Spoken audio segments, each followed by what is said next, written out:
Good morning, सुप्रभात, केम छो, सलाम। उम्मीद आप सब लोग बेहतर होंगे, अपना ध्यान रख रहे होंगे।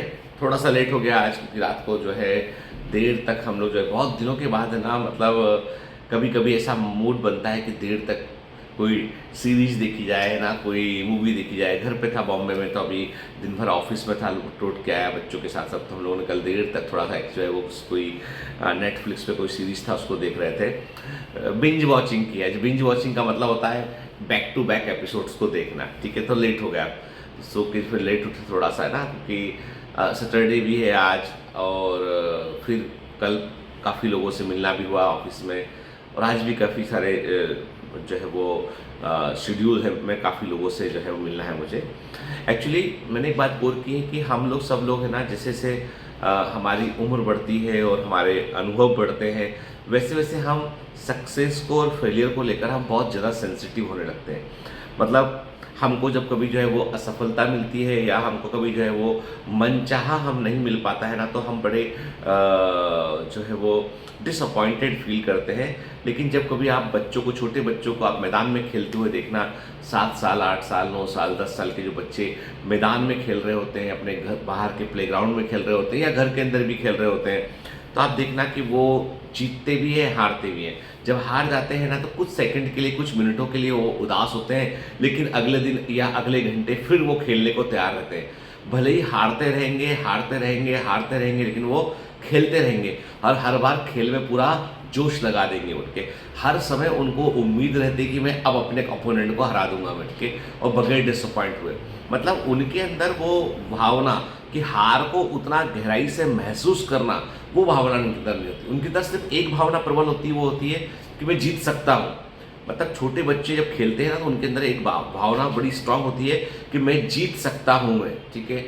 भले ही हार रहा हूँ लगातार, पर मैं जीत सकता हूँ, उस उम्मीद में वो खेलते हैं। बड़े होने पे हम क्या करते हैं, हमें ऐसा लगता है कि जीत अब संभव नहीं है, अब बहुत मुश्किल हो गया है।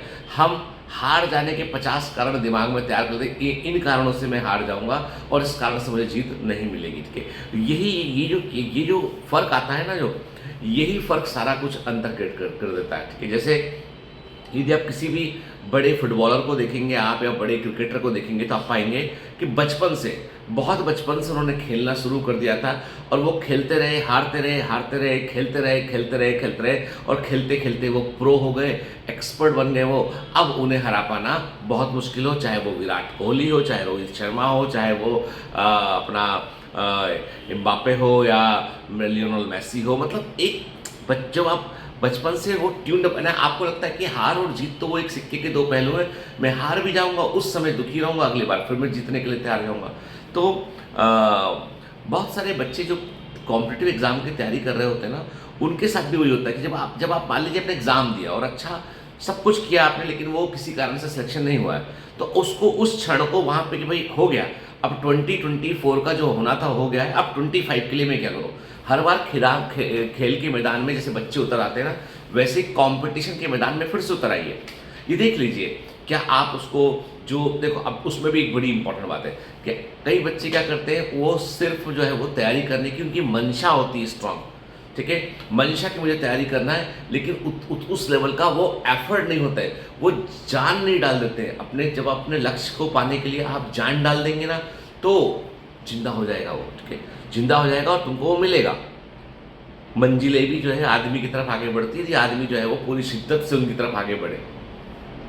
तो अक्सर क्या होता है कि हमारी जो जिद होती है या मंशा होती है, उसको हम मान लेते हैं कि भैया मैं पूरी तैयारी कर रहा हूँ, लेकिन हमको उसके लिए उतनी मेहनत करनी पड़ेगी ना, उतना एफर्ट करना पड़ेगा।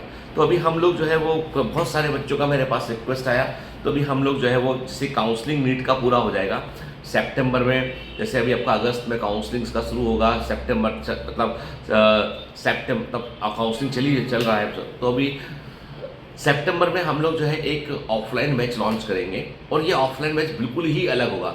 सितंबर में एक ऑफलाइन बैच और लॉन्च करेंगे हम भोपाल के लिए, ये बिल्कुल अलग होगा। इसमें क्लासेस नहीं लगेंगी, इसमें रेगुलर क्लासेस नहीं लगेंगी, इसमें इस ऑफलाइन बैच के अंदर रेगुलर क्लासेस नहीं होंगी। इस ऑफलाइन बैच में आपको डेली आपको एक टारगेट मिलेगा आपको, और आपको जो है उस टारगेट के अकॉर्डिंग आपको क्लासरूम में आके आपको जो है बायोमेंटर्स के कमांड सेंटर में आके आपको एक डीपीपी सॉल्व करना होगा जो टेस्ट पेपर की स्टाइल में आपको मिलेगा।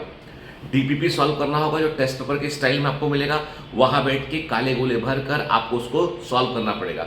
जब डीपीपी सॉल्व कर लेंगे उसके बाद फिर जो है उस सब्जेक्ट के फैकल्टी में हुआ, अमर सर हुए, चिन्मय सर हुए या बाकी और टीचर है वो फैकल्टी वहाँ जाएंगे और डीपीपी आपको एक्सप्लेन पूरा करेंगे। ओके, आपने यदि 100 क्वेश्चन आपको मिले डीपीपी में, 60 क्वेश्चन आपको मिले, उन 60 क्वेश्चन में आपने कितना सही गलत किया अब अपने तो अपने को क्या करना है कि एक लेवल के बाद जिन बच्चों को के नंबर जो है वो बाउंड्री के आसपास थे, उन बच्चों को ये समझना है कि उनको कि वो गलत कहाँ कर रहे थे। क्योंकि अब मैंने गौर किया है कि 600 नंबर यदि आपके आगे हैं तो उसके बाद आपने ऑलरेडी बहुत कुछ पढ़ रखा है।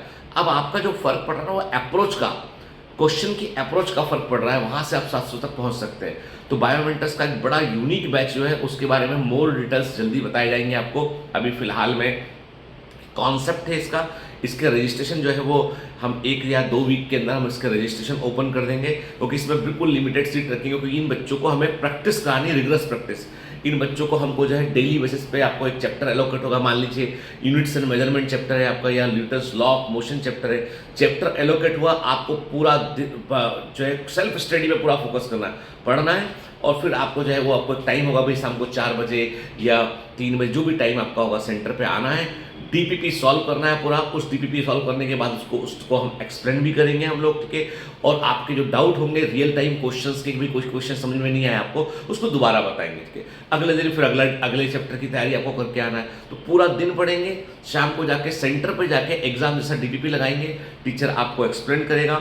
उसके बाद फिर सैटरडे को आपका टेस्ट होगा, जितने चैप्टर कवर हो गए उनका आपका टेस्ट होगा। तो इससे क्या होगा, इससे एग्जाम की अप्रोच बढ़ी। और जाहिर सी बात है, चूंकि इसमें कोई क्लासेस, बहुत रिगरस क्लासेस नहीं है इसके अंदर, तो आपको बहुत सारा समय अपने खुद के पढ़ने के लिए मिलेगा। हाँ, चूंकि ये ऑफलाइन बैच है, बिल्कुल सारे एफर्ट, सारा प्रयास उस तरीके से होगा। डाउट के लिए भी आप कभी भी वहाँ पे डाउट के फैकल्टी से मिलने भी आप आ पाएंगे, तो उसका अपना एक फीस होगा उसका, ठीक है। क्योंकि फीस इसलिए भी जरूरी है कि सेंटर पे जो है बहुत कम बैचेस चल रहे हैं, तो उससे सेंटर को रन करने के लिए, और बायोमेंटर्स आपका अपना इंस्टीट्यूट है, उसके सपोर्ट के लिए फीस जरूरी है। तो उसको जो है हम बेवॉक पूरा नहीं कर पाएंगे, ये बात मैं प्रैक्टिकल क्लियर कहता हूँ मैं, ठीक है। कोई कारण ये है बेटा कि कोई भी चीज़ को चलाने के लिए आपको फ्यूल चाहिए, फ्यूल नहीं होगा तो चीज़ आगे नहीं बढ़ पाएगी। तो मेरा मानना वही है कि जीत, मैं हमेशा बोलता हूँ ना, जीत में ना हार में, मेरा यकीन सिर्फ प्रहार में। आप अपनी प्रहार करने की क्षमता को कम मत करो, आप अगली बार और जोर से घुसा मारो, सफलता तुम्हारे तक आना चाहिए। छोटे बच्चों से सीखो, वो हार जाते हैं ना तो अरे यार ऐसा बोलेंगे, फिर अगली खेल के लिए तैयार रहेंगे, ठीक है। जैसे मुझे याद है, जैसे कि मेरी सिस्टर इन लॉ है, उसकी छोटी बच्ची है, 3-4 साल की बच्ची है वो, और मेरा बेटा है, बड़ा बेटा जो 16 ईयर का है। तो अब क्या हुआ कि वो जब घर में मेरे आई हुई थी तो वो फुटबॉल खेलते थे घर के ड्राइंग रूम में छोटी वाली बॉल से। तो मेरा बेटा तो अच्छा फुटबॉलर है, उसको तो स्कूल से अवार्ड मिले हुए हैं, काफ़ी बढ़िया फुटबॉल खेलता है। तब उसको मतलब स्कूल में उसको बढ़िया फुटबॉल खेलने वाले प्लेयर में शामिल किया जाता है। तो उसके साथ में वो छोटी बच्ची जो है बॉल, वो सिर्फ एक गेम खेलते थे कि तू बॉल छुड़ा के दिखा मुझसे। वो बच्ची पूरे समय आधा घंटा पौन घंटे में एक बार भी बॉल उससे ले नहीं पाती थी, लेकिन वो कभी हार नहीं मानती थी। वो जितनी बार बुलाता था उतनी बार वो खेलने जाती थी, उतनी बार वो एक बार उसको बॉल नहीं मिला करती थी, लेकिन वो 1-1, 2-2 घंटे जो है बॉल की पड़ी रहेगी, हार जाएगी, थक जाएगी, बैठेगी, फिर उठ के फिर बॉल छोड़ाने जाएगी। ये होता है जज्बा, और ऐसा आदमी एक दिन जरूर जीत जाता है। चलिए, have a great day, all the best, bye bye.